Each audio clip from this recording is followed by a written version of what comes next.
কৃষ্ণ। রাধে রাধে বন্ধুরা, আমাদের চ্যানেলে আপনাদের সকলকে স্বাগত জানাই। সকল বৈষ্ণব ভক্তবৃন্দের চরণে প্রণাম। আজ ভগবানের জন্য আমরা একটা রেসিপি নিয়ে এসেছি, সহজ করে পাস্তা বানানো। আপনারা দেখুন। কড়াইয়ের মধ্যে আমরা তেল দিয়ে নেব, সরিষার তেল 3 থেকে 4 চামচ দিয়ে নেবেন সরিষার তেল। তারপর তেল গরম হয়ে আসলে মশলাগুলো দেবো আমরা। তেল গরম হয়ে আসার পর আমরা জিরে ফোড়ন দিলাম, আর এখানে লঙ্কা ফোড়ন দেবো কিছু।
তাহলে কম পরিমাণে নিয়ে সেদ্ধ করে নেবেন।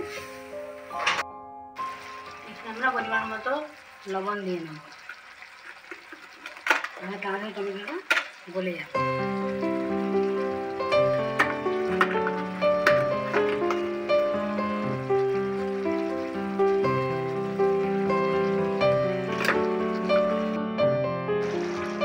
এর মধ্যে হলদি পাউডার গুঁড়ো দিয়ে দেবো আমরা।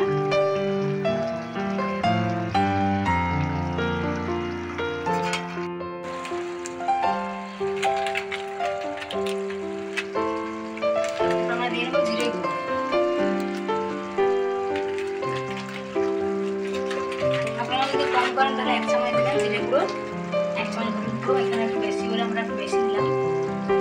এরপর নিয়ে নেবো এর সাথে ধনে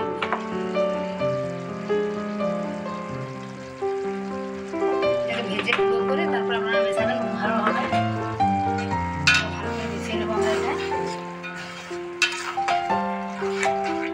আর গ্রেভি হয়ে গেলে তারপর আমরা সেদ্ধ করা পাস্তাগুলো আছে এর মধ্যে ছেড়ে দেবো।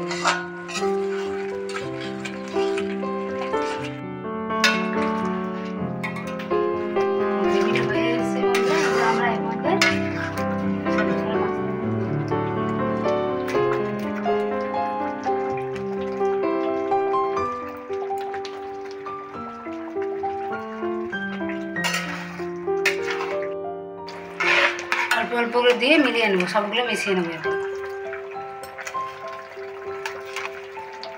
জল ঝরানোর জন্য আপনারা এরকম একটা ঝাঁঝরির মধ্যে রেখে দেবেন, তাহলে পুরো জলটা ঝরে যাবে।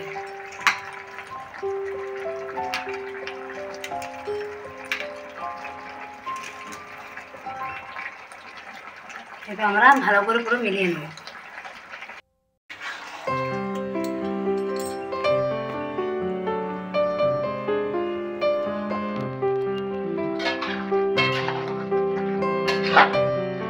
ভালো করে মিলিয়ে নেব।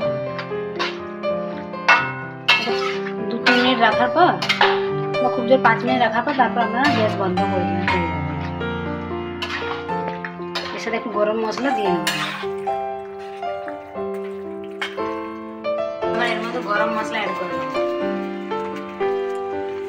এটা গরম মশলা প্যাকেটও পাওয়া যায়, তাছাড়া আপনারা এমনিতে লং, এলাচ, দারুচিনি এগুলো যদি আপনারা গুঁড়ো করে নেন তারপর মেশান তাহলে আরো ভালো হবে।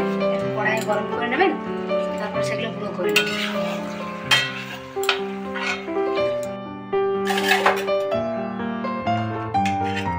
হরে কৃষ্ণ বন্ধুরা, আমাদের হয়ে গেছে। এবার আমরা একটা পাত্রের মধ্যে নামিয়ে নেব, ভগবানের ভোগ লাগিয়ে তারপর প্রসাদ হবে। দেখুন কেমন দেখতে হয়েছে, কত সুন্দর কালার এসেছে। ছোট বাচ্চাদেরকে আপনারা দিতে পারেন টিফিনের সময়, ওরা এরকম পাস্তা খুব পছন্দ করবে। অন্য বেশি মশলাও নেই এর মধ্যে।